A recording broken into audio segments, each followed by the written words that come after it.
This episode is sponsored by 511 Tactical, a company that I've used for around 14 years now and continue to use to this day.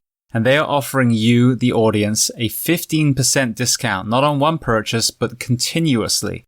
And I'll give you that code in just a moment. But I want to do a product showcase on their new Atlas sneakers and boots. So I'm a big believer in the fact that footwear can either improve our health or break down our health. And the Atlas sneaker actually has a new foam system that disperses the body weight, whether just the body weight, whether it's a vest and a gun, whether it's EMS bags being carried. And on top of that, they're lightweight, despite having the same protection that's required in the tactical space. So I have a pair of Atlas sneakers myself, and I can attest they're extremely comfortable. On top of footwear, of course, 511 offers a gamut of uniforms and equipment, whether it's plate carriers, backpacks, flashlights, you name it, they have it. All you have to do is go to 511tactical.com and use the code SHIELD15. That's SHIELD 15 at 511tactical.com, and you will save every time you purchase. And to learn more about the company 511 Tactical, you can listen to episode 338 of the Behind the Shield podcast with the CEO, Francisco Morales. This episode is brought to you by Thorne, the industry leader in nutritional solutions. Now, Thorne is actually trusted by 8 U.S. national teams and championship teams in the NFL, NBA, and Major League, as well as recently becoming the official sports performance nutrition partner of the UFC. So when it comes to supplements, the tactical athlete space and the athletic space need two things. We need efficacy, meaning the products do what they say they're going to do on the label, and then we need to trust the fact that we are not going to fail either athletic drug tests or work-related drug tests. Now, Thorne has actually been around since the 1980s, where they were used by physicians and hospitals for nutritional supplements for the patients. They were so successful that athletic teams and even special operations teams reached out to them, and they started supplying them as well. Very recently, they actually opened their doors to the general public. Now, what sets Thorne apart is they manufacture their own products in a state-of-the-art NSF-certified facility in South Carolina. They use only the purest possible ingredients, formulated with no stearates or arbitrary fillers, in the cleanest manufacturing process. Most of you listening come from a profession where it can take its toll physically and mentally, and many of us are not able to bolster our nutrition purely with the food that we eat. And that's where supplementation comes in. So if you're ready to maximize your health and performance, visit thorne.com, thorne.com. Take a short product quiz to be paired up with the perfect health and fitness supplements. And for you, the audience, if you use the code BTS10, Behind the Shield 10, BTS10, you will get 10% off your first order. And if you want to learn even more about Thorne, go to episode 323 of Behind the Shield podcast, and you will hear my interview with Wes Barnett and Joel Totoro from Thorne. This episode is brought to you by GovX, and as you know, I only have companies on here that I truly use and believe in myself. And GovX is a complete no-brainer. If you are a member of fire, police, EMS, corrections, military, and even hospital setting doctors and nurses, you qualify for the free membership to GovX, which marries us with discounts from so many companies that you probably already use. And on top of that, it's not just for active duty, but also retirees, veterans, and volunteers. So for our professions, having to purchase so much of our equipment, every single dollar counts. And understanding that, GovX has reached out to you, the Behind the Shield podcast audience, to offer you an additional saving.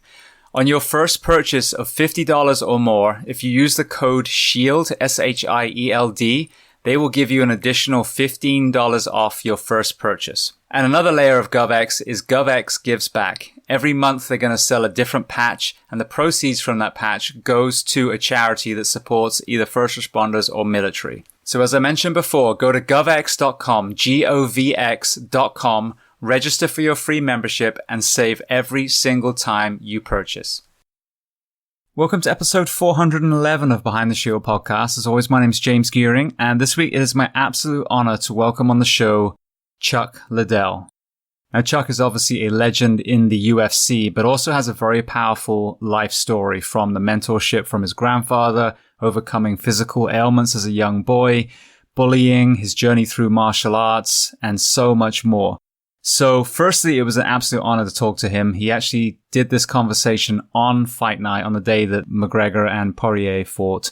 So that in itself was amazing, but also he did it in the middle of his workday. So there is a little bit of activity in the background, some kids, some dogs, some squeaky chairs, but it doesn't detract at all from the incredible conversation. Before we get to that interview, as I say every week, please just take a moment, go to whichever app you listen to this on, subscribe to the show, leave feedback, and leave a rating. Every 5-star rating elevates this podcast, making it easier for others to find. And this is a free library for you, planet Earth. So all I ask in return is that you help share these incredible men and women's stories so I can get them to everyone else who needs to hear them.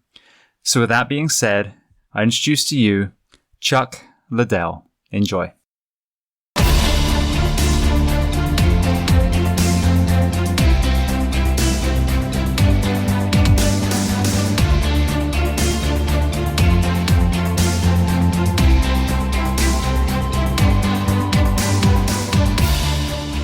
Chuck, I want to start by saying thank you so much for coming on the show, and thank you to Bill Grundler for connecting us as well. So welcome to the Behind the Shield podcast. Thank you for having me. Yeah, Bill's been a friend of mine for a long time. I wrestled with him in college, so been a while. Yeah, well, as we were saying before we started recording, Bill definitely dropped some truth bombs on my community that needed to be heard. So I would say that was one of the more needed to be heard episodes that I've done so far. He's fantastic. So my opening question is always, where on planet Earth are we finding you today? I'm in Calabasas, California. Beautiful. All right. Well, I love to start at the absolute beginning. So tell me where you were actually born, and then tell me about your family dynamic, what your parents did, and how many siblings. Born and raised in Santa Barbara.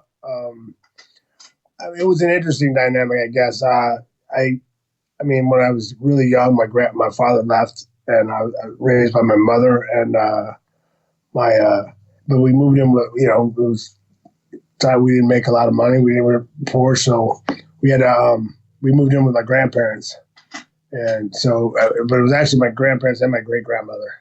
So my great grandmother was in one room, my grandma and grandpa were in one room, me and my two brothers were in one room, and my mom and my sister were in one room. So that covered. I had two brothers, younger brothers, and an older sister. Beautiful. Well, I know, actually, funnily enough, quite a few high-level athletes. You had some physical issues when you were young. So tell me about those. Yeah, well, it's just I had an issue with they wanted to put me in those leg braces. My mom, kind of like that Forrest Gump leg braces. You see in the show, and we didn't have the money for it and didn't do it. But they had a bunch of exercises they gave my mom to put me through when I was really little to help me keep my knees together. I forget exactly what it was called. She helped me with that for my book when I did it. So, but yeah, I think part of that helped me get started early, having to go through a routine of exercises where she was, kind of moved me through it and going through that pain and having a result that worked. I think that started me early with that. Yeah. No, absolutely. And so you talk as well in the book about, the parental figures in your family. Obviously, your mom was a single mother, but you had pops as well. And I think for this community, the audience that's listening with military and first responders, his story is actually very powerful from what he did in his career. So if you wouldn't mind, tell me who Pops was and how he was through your eyes. Well, he's my grandfather he stepped in to be my father figure, right? And he had, he raised me his way. He is an old school guy from Brooklyn, tough guy. There who's getting in trouble, but then he went into the military for the war, and then when he got out, he stayed in Santa Barbara and eventually became a deputy sheriff and then a sheriff's coroner. He's a big influence on my life as far as teaching me how to fight, teach me how to be a man. Really, teach me how. He was one of those guys I like. I don't know. My wife asked me about, because I always say one of my biggest the regrets is he never saw me finish my career. He saw me fight once, kickboxing. And she said, "Oh, he must have been proud of you that night. You knocked the guy out or whatever." And I said, "Oh, he would have been proud of me if I got knocked out in the first round, because he knows I gave it everything I got." So, for me, he really put that in me where a couple things, and I'm trying to figure out how he taught it to me, and I want to give it to my kids, because I was never afraid of anyone growing up. Like, I wasn't afraid of him, and I'm never afraid of anybody, any man. Just because it's not like, it's kind of hard to explain, but I guess my feeling is that if you commit a fighting offense, we're fighting. If you do something that requires me to step to you and fight you, I'm going to fight you no matter if I think you're going to beat me up or I think you're not. I think you have no chance in hell, right? So for me, having that feeling where you can walk into any situation where you don't have that fear involved, and you don't have that involved in the equation, you can make better judgments, you make better decisions, and I want to pass that on to my kids, and I'm still trying to figure out how he actually got me to feel that confident and that comfortable with being that way. Yeah. Well, did he put you in, uncomfortable situations as far as physically and that kind of thing when you were young to kind of almost like show you that there wasn't anything to be scared of from being in that discomfort? I think there was a little bit of that. Me and my brother, we get in arguments and start. He put boxing gloves on us and tell us to go beat each other up until we got tired. I didn't want to, panting, and I don't want to. No, you guys aren't done. Keep going. But yeah, he a lot of it, more of his stuff was positive. And I never wanted to disappoint him, like he was always there for me, always did everything, helped me with everything, was always there for me. So I never wanted to disappoint him. So now, with him being a police officer as well, when I look back at, at my career, I've been a martial artist most of my life, always prefaces, I've been a punching bag for some great fighters in my life. I've never been a, competitive martial artist as far as professionally. However, I found, especially looking back at my younger years, I was terrified when someone tried to fight me face to face, but I was fearless if it was protecting someone else, if that makes sense. So did you notice that element when you were younger? I don't think I was never afraid of anything, but I would, I actually think it's pretty funny when you say something like that. My son, I was like a little nervous about that. Like I wasn't getting stuff across to my son because he's letting kids take stuff from him, and they push him and take something from him, and they wouldn't do anything about it. And I was like, man, is he scared of these kids? Like, I got to work on this. I got to do this. And then we were at my daughter had a birthday party. She's in kindergarten, I think, at the time. And we brought him with us to school. And two boys, they're a head taller than my son, both of them, are hitting her balloons. She turned around, hey, stop hitting my balloons. And then he's standing there. And then the kids, they hit it again. He got right up in their face, looked just like my grandfather, too. Chin out, right in their face. Hey, don't touch my sister's balloons, and push the kids back, and they're like, kids, whoa, and I saw him do that again for her. Like, so okay, he just doesn't care they're taking his stuff. If they want it, they can have it. He's just really, he's a sweet kid. He's really nice. So it's just being sweet. He's not. But if anyone does anything to his sister, he's right in there, like, what are you doing? I got this. And so, but that's kind of, I like seeing that. So I know he's not being afraid. So that's good. Yeah, absolutely. Well, what about your journey into martial arts? Let's talk about that. Was that following, like Georges St. Pierre, for example, who, was bullied and that was his kind of way through, or did you just find a school and follow it that way? No, I was bullied when I was younger, like when I was really young, kindergarten age, and I was getting beat up, take my lunch money taken from me, wrestled away from me, and stuff. And actually, the principal called up my mom and said, because he asked me, why don't you fight back? This old days, back in the what is that, early 80s, 70s, late 70s. So he's like, hey, why don't you fight back? And my mom said I can't fight. And so they told my mom, had my mom come in, and she said, hey, look, I like what you're trying to do with this nonviolence thing, but you've got to let this kid defend himself, because I can't watch him all the time. And he's getting beat up all the time. And so she said, okay. And she took me to my grandfather, had him start teaching me how to throw some punches and stuff. And then, and told me, it's okay, don't start the fight, but you can finish it. You can fight. If they attack you, you can fight. And I started defending myself, and people started leaving me alone. Then as I moving forward, when I was about 10, 11, I started watching Kung Fu theater, and they had martial arts demonstrations in between, like a double feature, or they have these demonstrations on there. And I was so amazed by that, those demonstrations. And I thought, hey, I'm going to go join karate, and I'm going to learn some secret moves, and I'm going to be like, I'm going to be a ninja, I'm going to be a super fighter. And, and I kept after my mom. I was trying to learn out of books, and stuff. And I kept after my mom to go.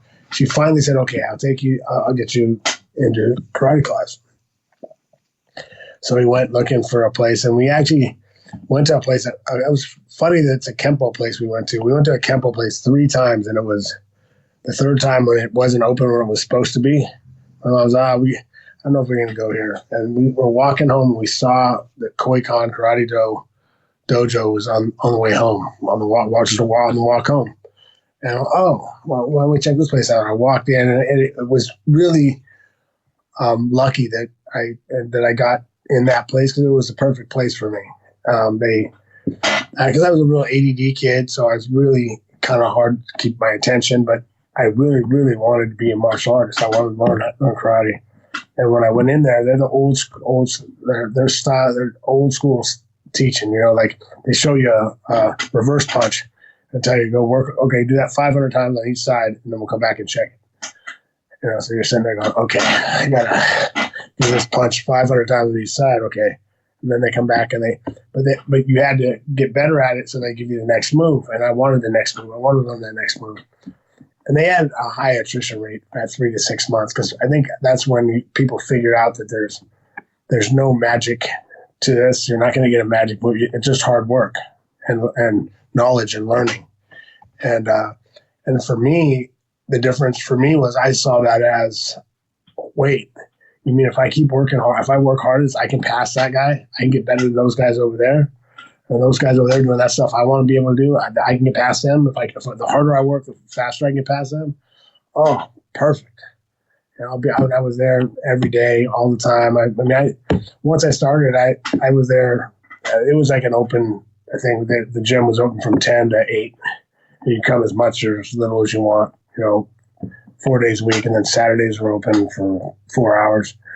And I'd be there every time I could, anytime I could be there. I guess I go after wrestling practice. If I get done with wrestling practice in time, I go to the gym, go to karate. I go to football games. If there's time after the football game, I'd go to karate. It didn't matter. If I could get there, I'd get there. And so, it really, that's how I kind of got started in karate, and I loved it. It's one of those things I love doing it, and I love learning more, and I love sparring, and that was one of the things that was really great about that gym too. Is like, we had probably a good crew from, depending on what year it was, but we had a good crew from 20, 30, 40 guys. Usually about 20 show up a night, but about 40 guys total that really like to get in there and fight, and train together. And they're, tough guys that could just brawl. Galtez brothers, I had a bunch of guys that I really had a good time training with, really tough guys. And it was just, we beat the hell out of each other and make each other better. Now, what were the the rules you sparred under? Because I did Shotokan, then I did Taekwondo, and at Taekwondo I got national titles, but then was just over and over again I was humbled when I started doing real full contact, because obviously the rules that I'd fought under in a way got in the way of me actually learning how to fight. So what was your experience? Well, my experience, our rule, that was one of the things with our gym was that we had a small headgear that we'd wear for and head contact was legal. It was still more point fighting. So if you got one good punch, you're not going to follow up and chase them down, not finish knocking them out. But we did. I mean, it was full contacts. We had these Bogu headgears, these big headgears and then we used to be able to. Same thing. It also helped you you don't have a lot of peripheral vision in those things, so you had to get used to feeling where someone's coming from. But it was full contact, and sometimes we do stuff where it's like 2-on-1. We did wall training where you're stuck with your back to the wall and you got to fight off the wall.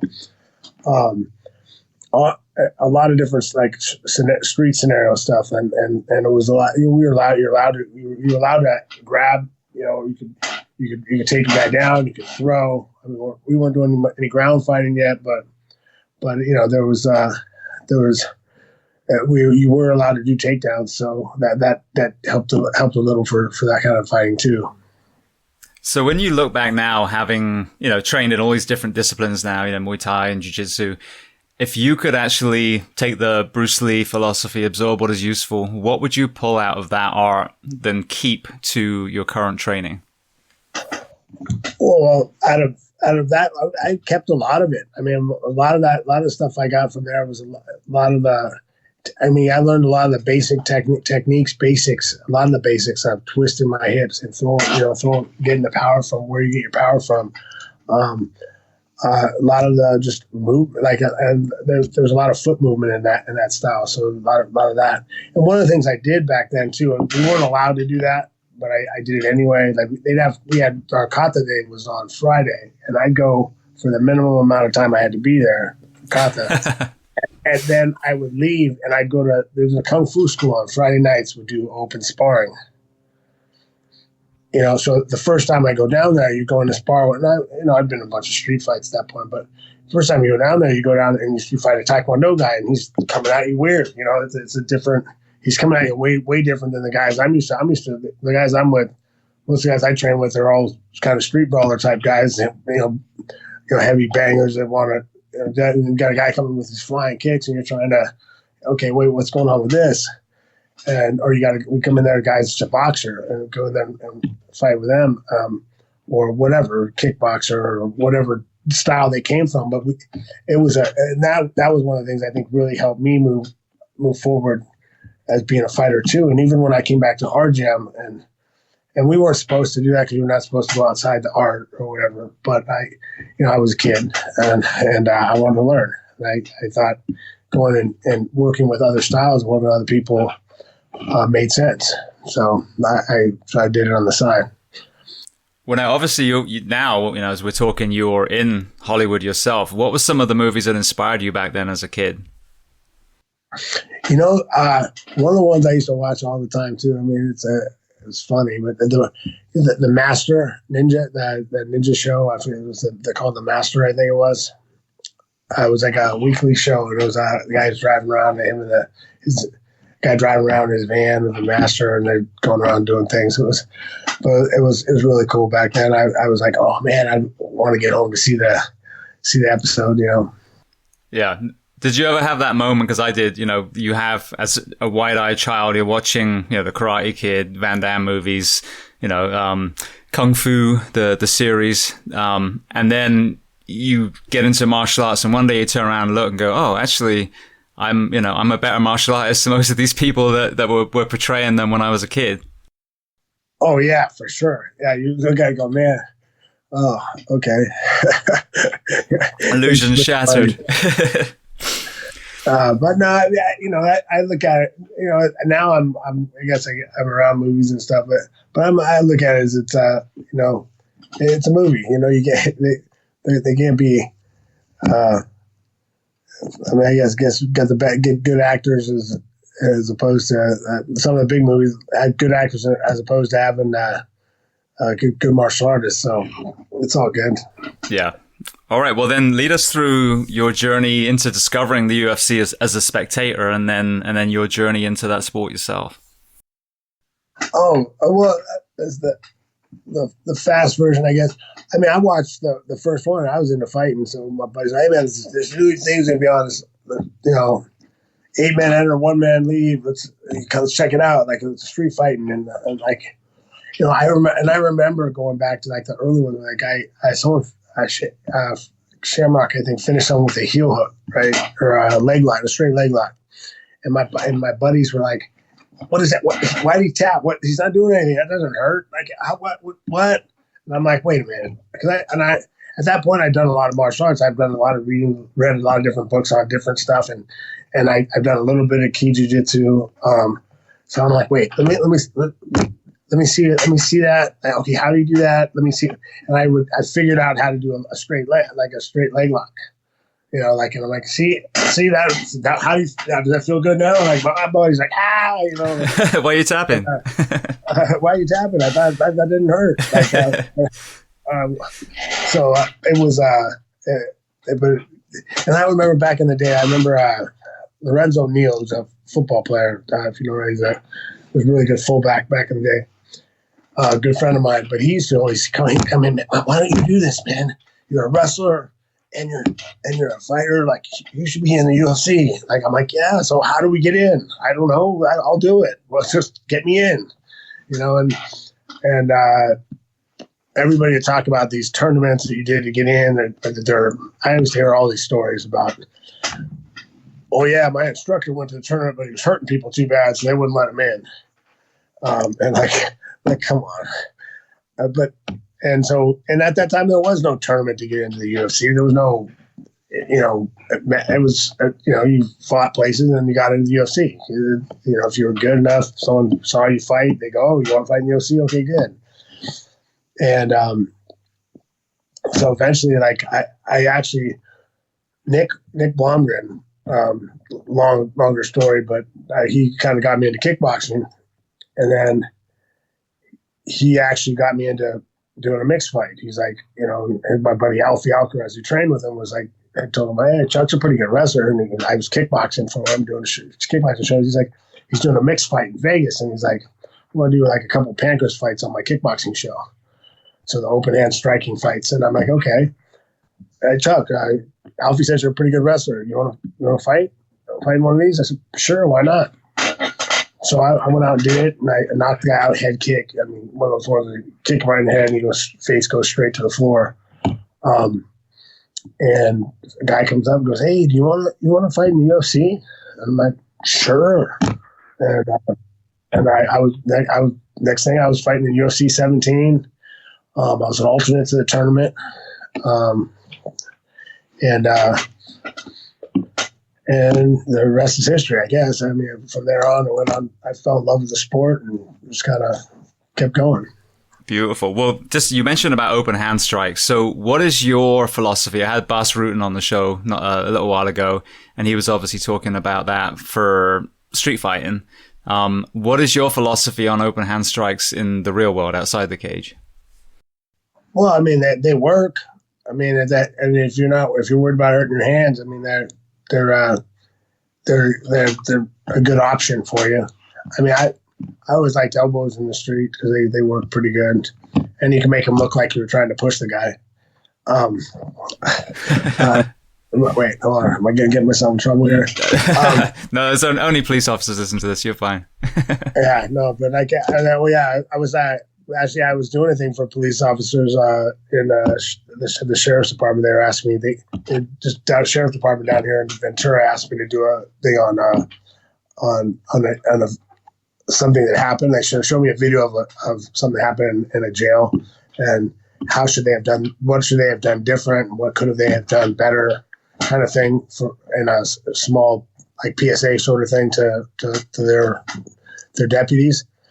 And I'm like, talking to the guys, I'm like, can I say stuff on here that talk about how they can get away with something, but make it look like it's something, or am I not supposed to talk about that? I'm like, just don't want to get anyone in trouble here. But I mean, that comes down to like a lot of the stuff is, people. It's like anything else. I used to watch guys get in a fight. I saw a guy chase a guy down once behind the bar, and he's chasing after this guy. And the guy's like, dude, just leave me alone, man. I don't want to fight you. And he said, it was a big guy walking away from a little guy. And finally, the little guy hits him in the back, punches him in the back of the head. He turns around and drops the guy, right? And then runs off. And then the guy gets up and starts running around looking for cops to turn him in. And a couple of my buddies came by, there were cops, and they're like, hey, man, did you see what happened? I'm like, look, yeah, but honestly, this guy punched the guy in the back of the head, and the guy turned around and hit him. Yeah. And the guy had been trying to walk away from him for like 20 yards, So I don't know that you want to follow anybody. So I just say, okay, we'll take care of it. Beautiful. But, yeah. Yeah. So with with going back to your kind of journey in the UFC. Tell me about finding John Hackleman in the pit. Oh, well, that was before that. Like, actually, now I guess we'll get back to talking. Also, the guy that got me into fighting MMA was One Kick Nick. Actually, he's the guy that had me, Nick Longren. He's actually the guy that got me into kickboxing because, well, I don't know if it's who you want to credit, but Alec is a friend of mine. He's kickboxing. I was coming out to watch him fight in Vegas. I got there for the weigh-ins, and I'm sitting there at the weigh-ins, and Nick comes over to me and goes, hey, Alfie says you're a pretty tough guy. You want to fight tomorrow night? And I sat there for a second. I went, yeah, why not? I'm here. And he goes over to, have me go check in and going to weigh in. And they're like, okay, how many fights do you have? I'm like, oh, I don't have any. Why? And they're like, oh, they kind of roll their eyes and look at Nick like, no, this is not going to happen. Because he was going to have me fight the guy at the main event who was 15-0. Oof. And I'm like, he's like, I fought that guy my fourth fight. I think I knocked him out. But I think it was my fourth or fifth fight I knocked him out. But that was later. But John Hackleman, I had met John Hackleman at a gym the week before that, right before I left for that thing.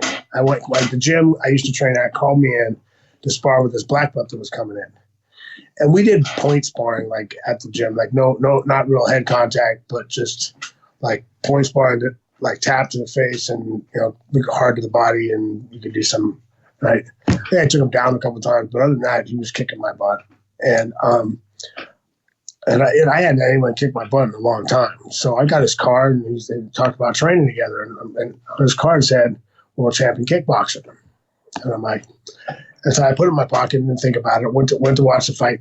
And Nick said, well, since I can't get you on this card, I'll put you on my neck. Go home and train, and I'll come back, and I'll put you on the next one. I said, oh, okay, cool.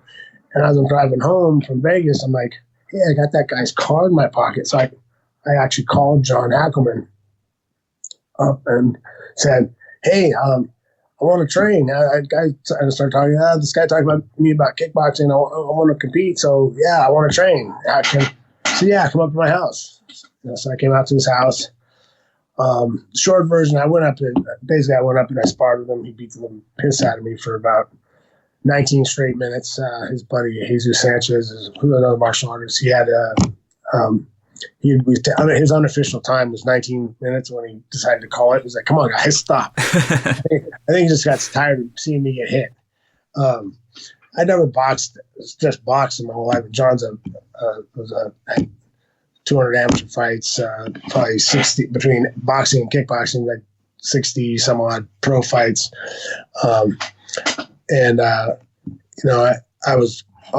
leaving. It was raining. He's like, hey, when you come back tomorrow? I said, yeah. I said, I rode a motorcycle up and it was raining. So I was going to leave. And he's like, hey, here, take my truck. I said, well, oh, no, it's okay. I'm fine. He's like, no, you come back tomorrow, right? Push your motorcycle back into my garage and take my truck. Threw me his keys. And That was the second time I met the guy. He threw me his keys, and I left, and I came back for the next day to train, and we trained there probably 6 days a week for the next 6 or 7 years until we both opened gyms, and then we weren't always up there, but he was my coach ever since. Yeah, that's amazing. And I think that what jumps out to me again is what I touched on earlier, which is when you're a martial artist, especially in the years that we began, obviously you ended up, eons ahead of where I ever got to, but you do a style, you end up being successful in that style, but then you go somewhere else and you have your ass handed to you. And you have one of two choices then. Either don't go back to that place or swallow your pride, realize you're a white belt again, and then start down that road. Yeah, right. And one of the things John did was really great about was just like, look, I'm just going to add to what you have. So, again, watching a lot of the build up in some of the later UFCs when they started doing all the behind the scenes and the training footage, you saw you and John training, and obviously it was pretty brutal, like you said. So obviously the physical conditioning side was very hard. What about the level of contact? Were you guys hitting hard back then too? Well, I mean, I think John was we were a lot better than a lot of MMA gyms because we both have experience from martial arts. We got our hard sparring in, we got our hard stuff in here and there, but it wasn't all the time. I mean, there's a time for really hard sparring. There's a time to timing training. There's time to work on stuff. And I think we had a good balance of that. I mean, we got after it every once in a while.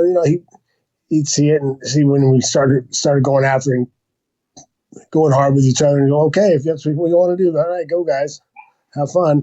But we had a good balance of going hard and training. Remembering that we're training for things. Yeah. Because I found again my very, very brief time I had probably in the closest thing I've ever been to Fight Club, which was Shootbox opened a gym in LA years ago on Melrose, and there was literally just every sparring session was literally beating the shit out of each other, and I didn't really learn a lot. I was gonna say that's a good we're up to those guys like to go hard. Yeah. So but what I learned is that I didn't really do very well on technique. It was more survival, and I got good at getting hit. I mean, definitely increased my tolerance to impact, but I didn't feel technically like I advanced very much. Yeah, I mean, I think we always did a good portion of training for stuff like techniques, back and forth stuff. We did a little bit, we always did a little bit of back and forth stuff first, some spar like shadow sparring. And then, we'd have a few rounds to get after it a little bit, but he'll still have you working on things. It's like, I thought he did a real good job with that. John's real good at controlling the sparring and having it. Right? Cause I see some of these guys, I'm like, man, you really going that hard? It's like you're fighting. I see some guys, I remember back in the day, they're training 2 days before the fight. And I'm like, man, are you guys really going that hard at each other? I mean, like, you might want to cool down a little bit. You don't want to hurt them before the fight, Yeah, well, exactly. I mean, I remember getting my nose broken, perforated eardrum, definitely concussions, no question about that, and having headaches for days. And now, being in that, even though it wasn't at a high level, seeing the discussion now. I mean, Max Holloway just had the most incredible performance, and I think that they're on the other side of the spectrum now, where he's almost only fighting really hard once he's actually in the cage. Yeah, I mean, that for us, we had we'd have our times when we go hard, but I mean, everybody kind of knew it was sparring. We're getting ready for this, you're doing ready. This guy's got a fight coming up. I'm not trying to beat up a guy that's got a fight coming up next week. I'm not trying to hurt him. I heard you knock him out. There's going to be some residual stuff when the fight comes around.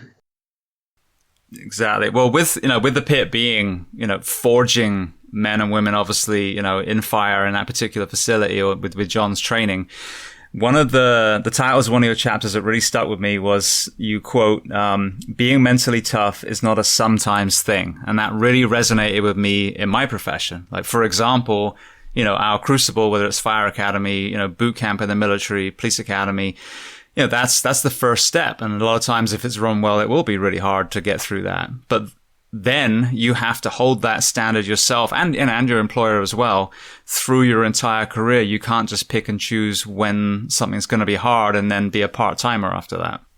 Right. That's one of the things I tell people. You're not, things get really tough, you're going to do what you consistently do, what you consistently practice. Like if you're tired, so you quit, you're going to quit when it's important. You're not going to all of a sudden turn into be a mentally tough guy. You can't just turn it on for a fight. You can't just turn it on for this. And for me, it's always been, and I actually reinforced that for myself actually after I retired, because I started, doing I don't have to do this because of that. I've already done this. I did everything. I achieved everything. I'm done. I don't have to go work out. I don't have to do it. But it really caught my eye when I was actually running with my family. Like, I'm not running. We were going up stairs in Hawaii, and my son took off running up the stairs. And I started I started running after him, and and we're racing. I'm passing him up. I'm passing him up, and then I pass him up. And I'm going. I'm like. And it crossed my mind, like, man, and not because I was trying to be nice to him, but because I was tired, crossed my mind to not let him go. And I'm like, man, am I really thinking that? Like, because I never questioned myself. It was never a question. That question never go, should I let someone win because I'm tired? Never crossed my mind ever before that. I'm like, and that for me was enough to kick me back into like, hey, you got to make this a habit to not quit or not stop it, because I'd said that before that. I used to say that. Now after that, doing that, I'm like, oh man, it really is.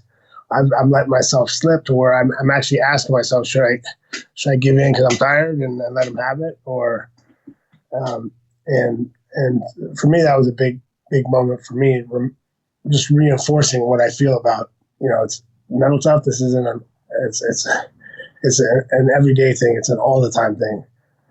It's not, you can't just choose when to be tough. And I'm not saying and there's situations where you're the only one that knows. I mean, I'm not saying when you have to play like every time you wrestle, it's like it's a gold medal match.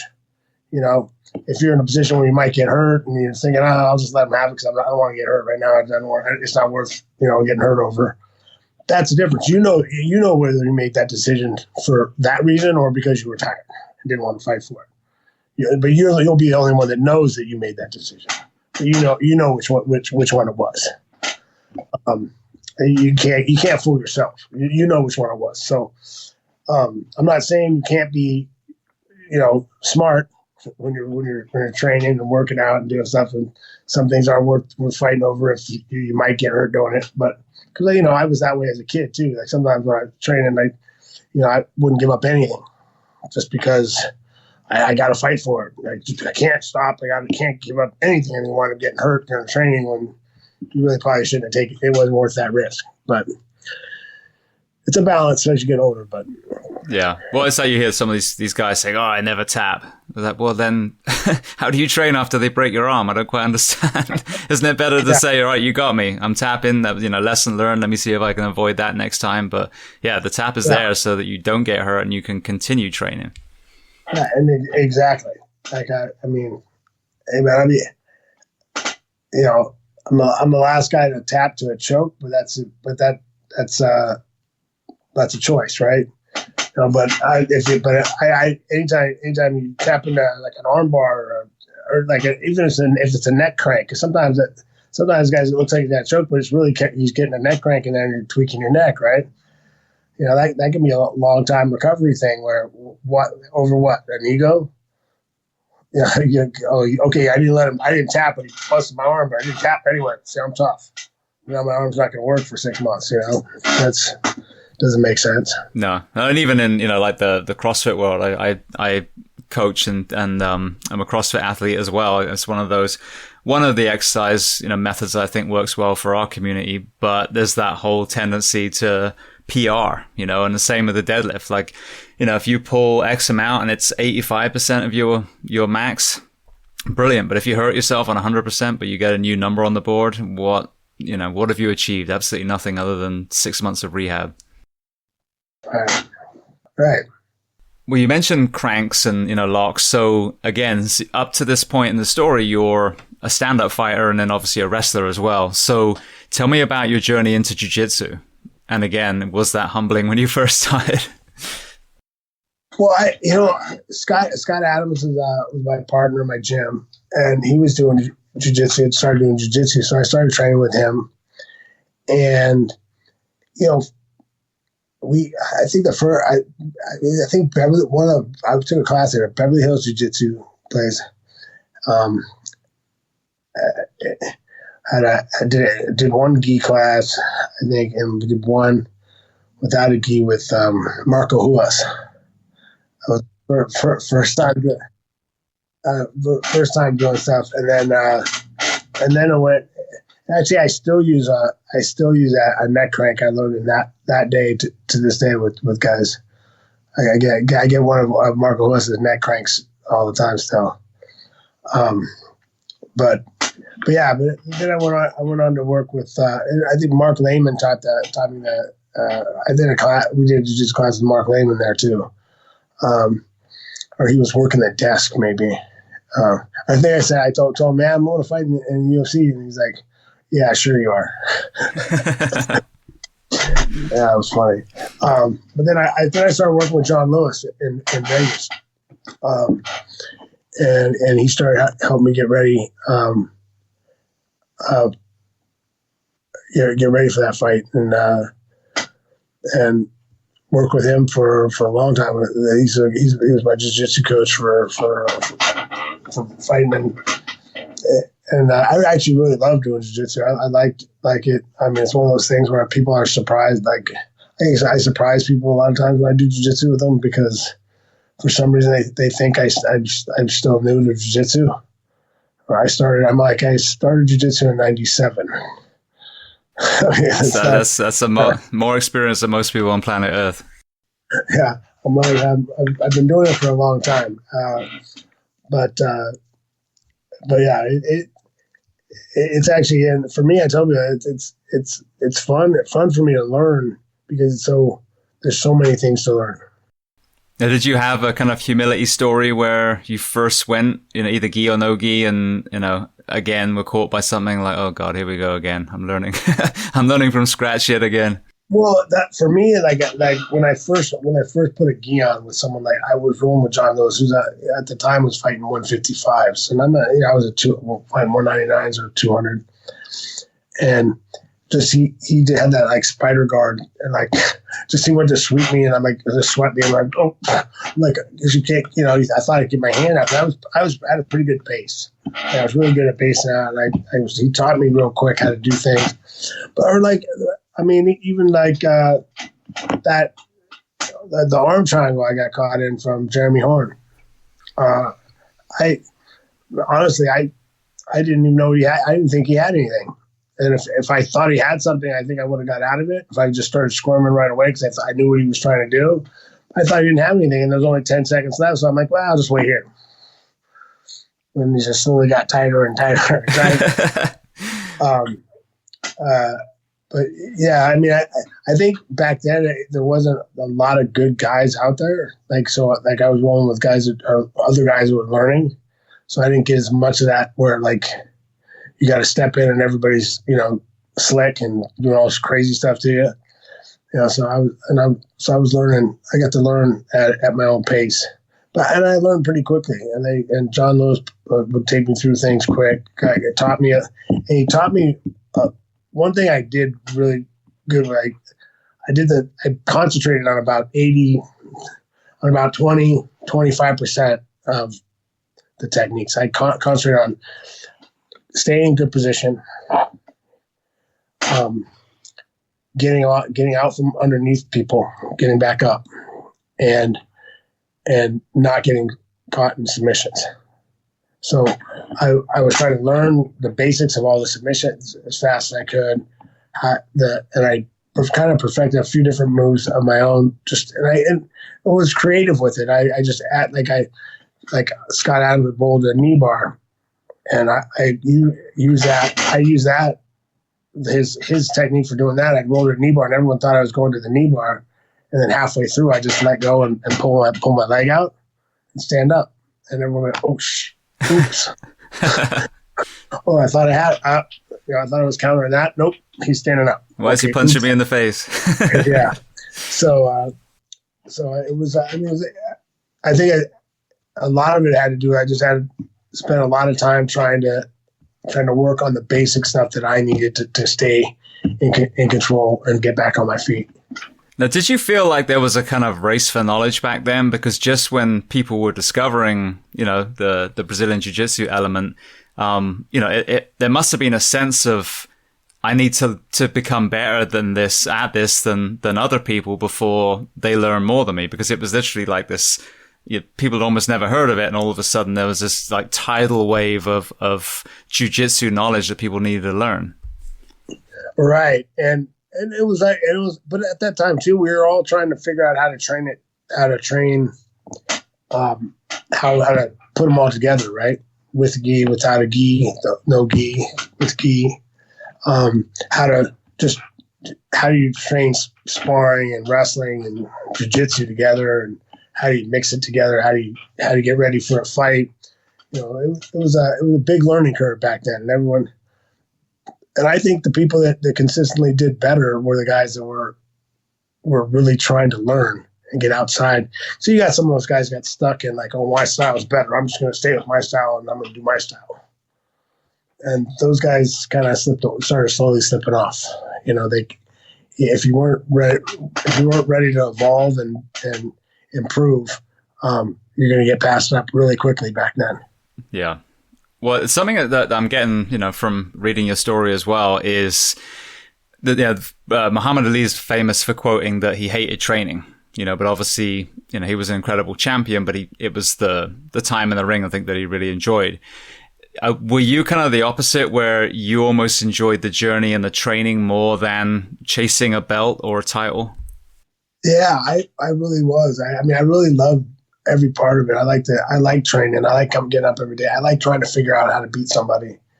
I like trying to pick someone apart, trying to figure out better ways of getting out of things. I learned a long time ago, like you watch guys train something and teach something. And they don't always show everything that they do different. Like you see someone like a good example. I watched Jake Shields. And this is a while ago. He teaches it now, but back when we were on Ultimate Fighter, he came in and was showing his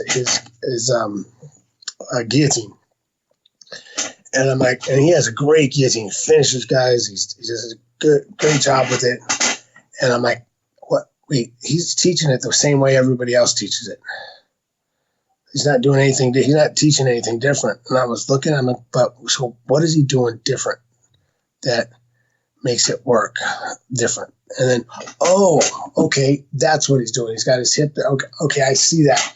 Now so I got used to looking for that, and I actually learned that after the first Ultimate Fighter.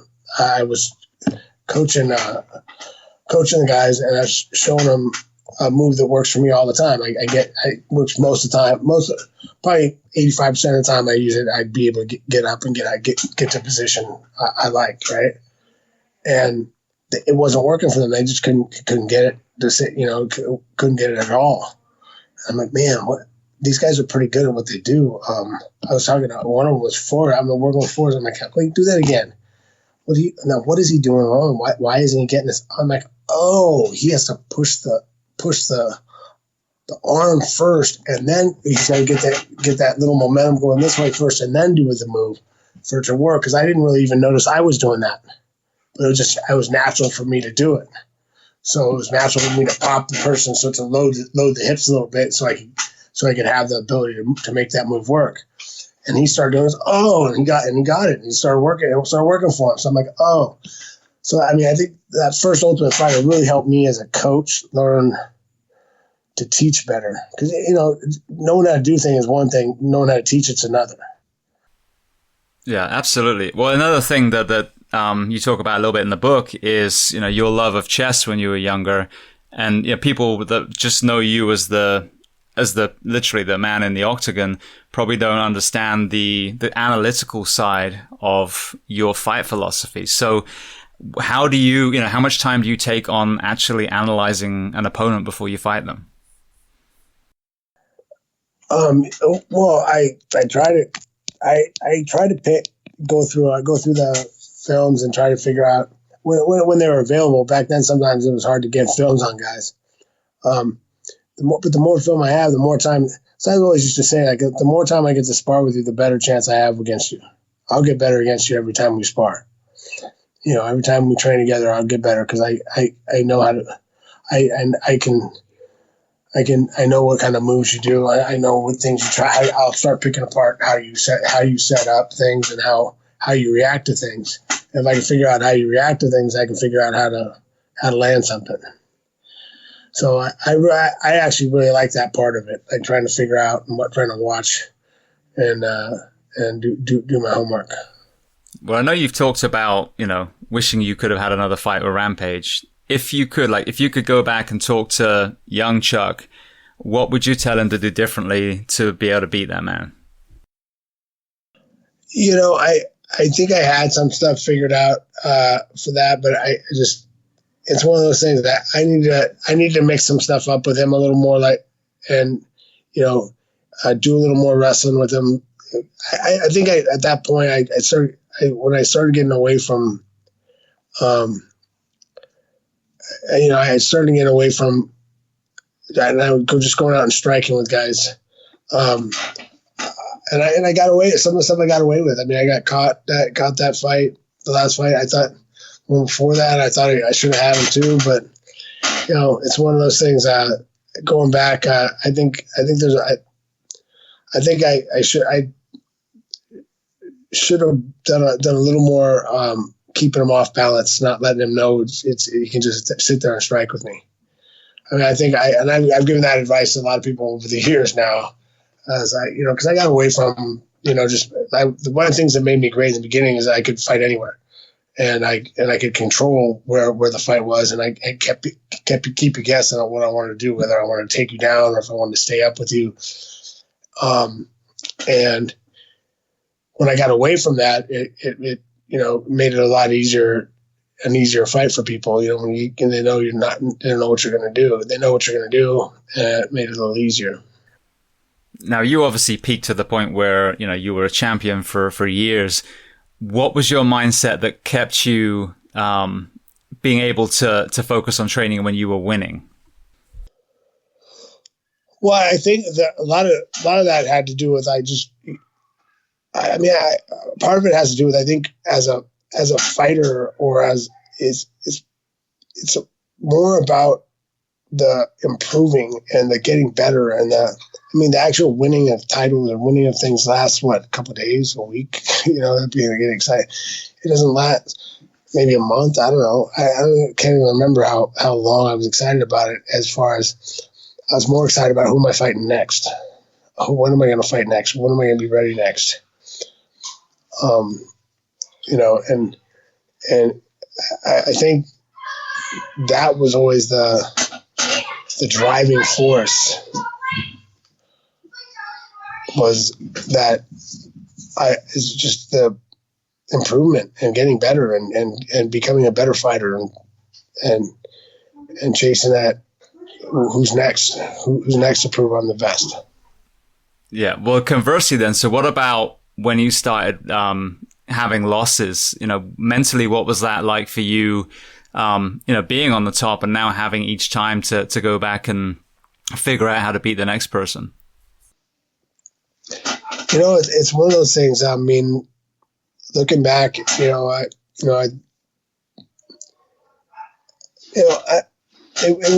was tough. It's one of those things, but it's always like I always felt like when I was done, I always felt like I always felt like I should have won that fight. I should have not. I know what mistakes I made. I know what I did wrong. I need to get back. I need to work on it, and we just get out there and do it.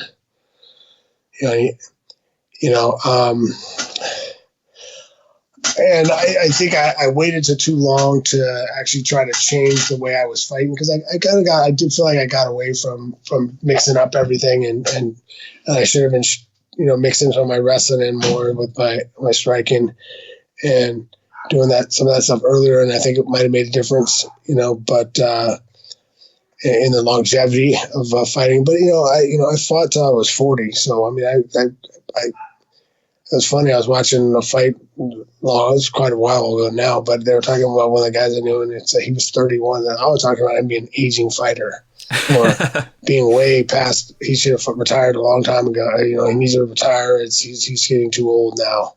And he was 31. I was like, okay. But then you got people like Randy. I won my first title at 35. So, I hung in there quite a while, and maybe a little longer than I should have, but I was still enjoying it, and I was. It would have been one thing if I was going out there and getting beat up and then knocked out, but I always felt like I was winning the fight, and I got caught and got knocked out, and I could fix that, and it is what it is. It is. I mean, it's tough, but I mean, I always had that mindset. It's like I can fix this and I can win. I can get back. Give me another chance. I mean, right after I lost, I'm in the back room saying, man, I can do this again. Can I have another shot at this? Give me one more. Let me try again. Yeah. Which again shows that you were on that journey as opposed to just being focused on that win or that title. Okay. So then as far as transitioning out, my community, whether it's first responders, whether it's military, that can sometimes be a tough transition. We've identified for 10, 20, 30 years as a soldier, a police officer, a firefighter. And for some of those men and women, when they move on, when they retire, when they get hurt, whatever happens, that's a struggle mentally, identity wise. What was your transition out of professional MMA like for you? Well, it's a tough thing, man. The thing I try to tell people all the time is like, you go from having something you're working for, chasing, going after, you have a reason to, do things for, 30 years. I've been I've fought for 20, did wrestling, football, whatever it was. I had something coming up all the time, right? And then all of a sudden you don't. So for me, and it was one of those things. I didn't have that. I always had that thing at the top pushing me or controlling me or encouraging me to do, make sure I stay on my workout, stay doing this. So I had a driving purpose, right? You had that purpose, and now that's gone. And I think in a lot of professions, a lot of different things, it's the same thing. That you don't have there's not a reason you have to do this, especially in first responder type things or military. You have a reason to stay in shape, a reason to to work out, a reason to go do this or go do that, or not do this or not do that, and that reason's not there anymore. Now I was blessed. I had a lot of opportunities, a lot of things to do, but also it's kind of weird position to be in when you don't have anything. Was acting kind of the other element, the thing that the next tribe, if you like, next community that you found yourself in that then allowed you to focus that energy? That's helping me. Yes. That's one of those things, that allows me to try to get better at something, and I don't want to just do it I know the cameos and stuff were fun when I was doing, when I was fighting and stuff, but now I want to get better at it and keep getting better. And I feel like I am, and keep improving every time I go out and do a role. So, it gives me something to shoot for, something to work at, and it allows me to stay in public and public eye and try to make help people out and do some good things for people. Yeah. Well, speaking of which, so we talked before the show. Tell me about some of the work you're doing with some of these veteran nonprofits. Well, we got merging vets and players. Is Jake Laser got that started, and working with those guys has been great. The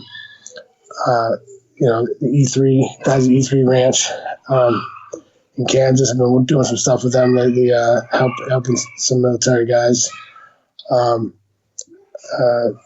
Jared Allen's homes for wounded warriors in Arizona. I've worked with them for a long time. Great guy, great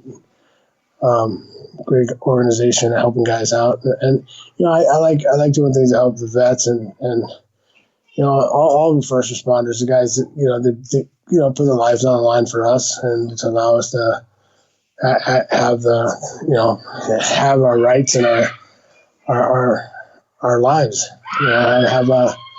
Be in a peaceful society and be mostly peaceful, I guess. But yeah. Beautiful. Well, one more area before we transition to some closing questions so I can let you go. In a podcast I listened to you recently on, you'd mentioned about getting stem cell therapy. So now it's been a little bit more time. What is your, how did it impact you? Did you have success with it? Oh, I had a lot of success. I had a PCL tear that I never got fixed, and that would really help with. And both my shoulders are just wear and tear, just beat up pretty bad. I mean, my shoulder doctor said, it looked like I played in the NFL for 15 years. My shoulders, but I wasn't able to put my jacket on without someone helping me before I went down there and got for the stem cells for that. I can tell you that BioAccelerator really hooked me up, and they did a great job of helping me. And they, those guys are great. If you can make it down to Columbia, the BioAccelerator is amazing. Those guys did a great job, and it's very professional down there. They do really treat you good and take care of stuff. Beautiful. No, that's good to hear, because you hear people trying it a lot, but it's still somewhat new. So to hear people having results, I think is very encouraging. Well, yeah, and I talked to one of Tony Robbins' guys that does that kind of vets out the stem cell stuff for him. I think he told me that I was asking him, how do I tell someone if it works? I know for my shoulders it did wonders. So I don't know that works, and that PCL tear on my knee, it really helped. But like for other things, I don't know if it works for this or for that. For other things, so I asked him, what do I say to people? Because people text me, hey, well, if it works that good, I'm gonna do it. But it's really hard on me. It's a really hard money. I can get the money together, but it's rough. I just don't want to do it. It's not worth it. I try to tell you, there's no guarantees for number one. Number two, but he said what he said was try PRP first, and if you have any success with PRP, like stem cells, like PRP on steroids. So I thought that was a good way for people that are trying to figure out if they want to do it or not. It's a cheaper way to try it out and see if they think it might have some lasting effect. Beautiful. Well, just as you mentioned Tony Robbins, you told a very interesting story about how he was brought in. Was it John that brought him in to help you after your first loss? Is that correct? No, after first having 2 losses in a row. Okay. So tell me what he did with you, and then if you still continue to practice that to this day. I think the thing that he did, it's hard to explain the stuff he does, but he does a lot of great stuff. but he's great with people, works with people. I mean, one of the things that he did with me was he just kind of got me back to realizing that, you know, it wasn't a big deal. You know, it was, and go back to going out and having fun, because that's what I always did. That made me great at fighting, it was always fun for me. I wasn't, you know, going to go out and because after losing 2 in a row, I was kind of all over the place a little bit, and like, oh man, should I be doing this anymore? And, you know, I think the biggest thing he did for me was a guided meditation, and he had me go through, you know, the 5 best moments of my life in that guided meditation. Didn't have me say one to him.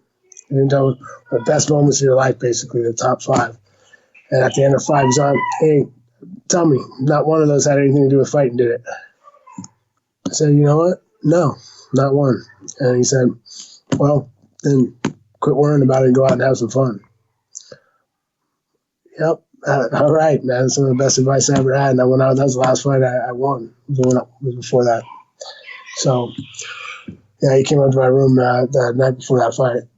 So, for the Wanderlei Silva fight. Beautiful. Now, with I know in the book you talked about not drinking at all when you were younger. It's funny because this is going to sound weird to American ears, but I drank till I was 16, because in England, you know, it's kind of a little more socially acceptable to drink with, you know, meals and stuff when you're younger. But then I had let's just say a bad, you know, over drinking accidental episode, and I didn't drink through most of the years where my friends started drinking. But then you hinted in other interviews about, you know, towards the end of your career, you did find yourself drinking. So kind of what was that mental journey for you where you found yourself kind of off the path, and then how did you pull yourself back on to where you are today? You know, I think, yeah, I mean, I think once I retired and it was the brakes were off, you know, I just was, really, I just decided didn't think I was doing anything wrong, but just I'd go out and drink, I'd party, and I didn't have a reason not to. So it wasn't like, before I had a fight coming up, I had to go train with somebody, I had people I was working out with, I had people to answer to, I had people that I was that I felt like I owed to be there for them. And, you know, I was retired, I didn't have anything else. It was real easy to get going and started, and it didn't last for long, but I got to where I was, you know, drinking 3-4 times a week, and then it started going, and, you know, and so actually one night I was, long story, hard to explain, but I was supposed to meet up with my now wife, and ended up just not being able to figure out how to, so drunk, I didn't figure out how to get up, like, call up to her room from the keypad at the front of her apartment, and I was like, you know, and then got myself out of that with her, but decided not to drink for a year, and took off drinking for a whole year, and just then I just kind of now got back to drinking when here and there when I want to, and when not a big deal anymore. But I just kind of needed that wake up call to, you know, to not, you know, you're free. You don't have to have any responsibilities, but, you know, you might want to stay in a little more control than that. But I think that was part of the thing of just having everything released. Like, you know, I didn't have to be back in the gym. I didn't have to do, you know, this or that. You know, it was just, I'm going to just go have some fun. I deserve it. I earned it. You know. Well, at some point, he's got to get back to doing something else, or you know, get motivated another way. Yeah. Well, thank you for sharing that, because I think it's very, very, very important and parallel to many of our journeys. I mean, I can say the same thing. I never drank to get, you know, shit-faced, for lack of a better word, but I found that the frequency of my alcohol consumption post-retirement, you know, went up. And it really reminds me of your story, chasing your son up the stairs. It's like you have to monitor yourself, and when you get that warning sign, be able to draw it back in before it goes too far, and then you've got a lot of work then to get yourself back from there. Yeah, that's exactly.